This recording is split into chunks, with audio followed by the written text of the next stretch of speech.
यौम बदर 17 रमज़ान मुबारक के मौके पर मीरपुर इदारा फ़रोग़ इस्लाम सेक्टर B4 में अफ्तार डिनर के शुरा से मुमताज़ दानिशवर और स्कॉलर, सदर अल खिदमत फाउंडेशन पाकिस्तान, साबिक़ सदर student union Punjab university Lahore और निगरान इंटरनेशनल अफेयर्स अल खिदमत फाउंडेशन पाकिस्तान मोहम्मद अब्दुल शकूर ने उम्मत मुस्लिमा के मौजूदा हालात का तजज़िया पेश करते हुए मशरक़ वस्ती बिलखसूस गजा, फ़लस्तीन और शाम के मुजाहिदीन को ज़बरदस्त खराज अकीदत पेश किया और कहा कि तारीख़ इस्लाम में सहाबा इकराम रिज़वानुल्लाहि अलैहिम अजमईन के बाद गजा के मुजाहिदीन ने पुरानी तारीख रकम करके दुनिया को हैरत में मुब्तला कर दिया। 1967 की जंग में अरबों ने 4 दिनों में हाथ जोड़कर जगबंदी करवाई थी, जबकि गजा के मुजाहिदीन ने 1 साल से ज़ायद जुल्म और सितम सहते हुए हथियार न डाले और अपनी शराइत पर इसराइली हुकूमत से कैदियों की रिहाई के मुआहदे किए।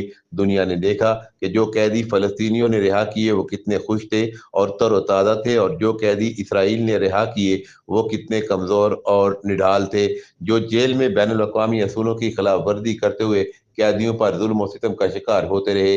मौजूदा जंग में इसराइल ने जुल्म और सितम की इंतहा कर दी। 70,000 ख़वातीन और बच्चे और बुजुर्गों को शहीद करने के बावजूद मुजाहिदीन के हौसले पस्त करने में नाकाम रहा। मुजाहिदीन ने सोशल मीडिया के ज़रिए दुनिया के गोशे गोशे तक अपना पैगाम पहुंचाकर दुनिया भर की तवज्जो अपनी जानब मबजूल करवाई। पूरी दुनिया गजा के मजलूमीन की पुश्त पर खड़ी है। तकरीब में प्रोफेसर, डॉक्टर, ताजर, वकला, तलबा और अल्मा की बड़ी तादाद शरीक थी। अफ्तारी के बाद शुरा को पुरतकल्लफ इशाइया दिया गया। तकरीब के मेज़बान कैप्टन डॉक्टर मुमताज़ मौलज डॉक्टर रियाज अहमद ने आखिर में शुरा का शुक्रिया अदा किया। कैमरा और reporting team camera Asaf Iqbal और हमायूं मिर्जा, चनार न्यूज़, मीरपुर, आज़ाद कश्मीर। जो खबरें गजा की दुनिया में फैली हैं, दुनिया का कोई चैनल उसका मुकाबला नहीं कर सका। ये एक और टेक्निक है जंग लड़ने की।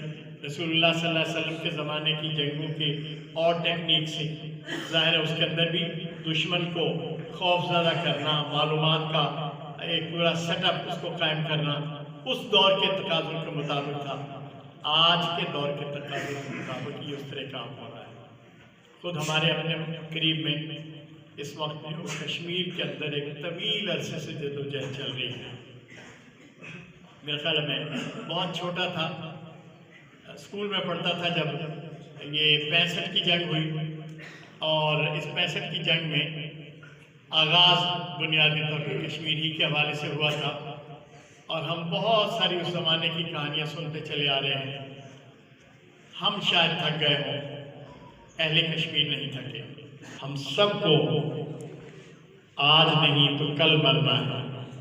किसी की बड़ी जिंदगी होगी तो 100 साल तक पहुंच जाएगा, लेकिन ये बात समझ लीजिए कि रसूलुल्लाह सल्लल्लाहु अलैहि वसल्लम जो दीन लेकर आए हैं इस दुनिया में, उस दीन का जो अहम तरीन तकाजा है वो ये है कि आप इस धरती में इंसाफ, भलाई, खैरखाही और अल्लाह की बंदगी के निज़ाम को कायम करने के लिए अपने आप को वक्फ कर दें। अगर कोई शख्स ये काम नहीं करता तो वो सिर्फ अपना खसारा कर रहा है, किसी का कुछ नहीं बिगाड़ रहा।